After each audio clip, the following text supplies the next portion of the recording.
দিচ্ছেন বৃষ্টি বলে দেয় না রে আল্লাহ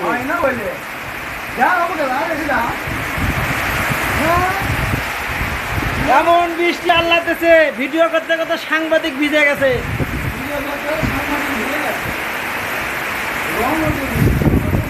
আল্লাহু আকবার বৃষ্টির সঙ্গে সঙ্গে বাতাসও দেওয়া হচ্ছে যাক এত গুনাহ করার পরেও আল্লাহ যে বৃষ্টি দিচ্ছে এটাই তো শুকরিয়া আলহামদুলিল্লাহ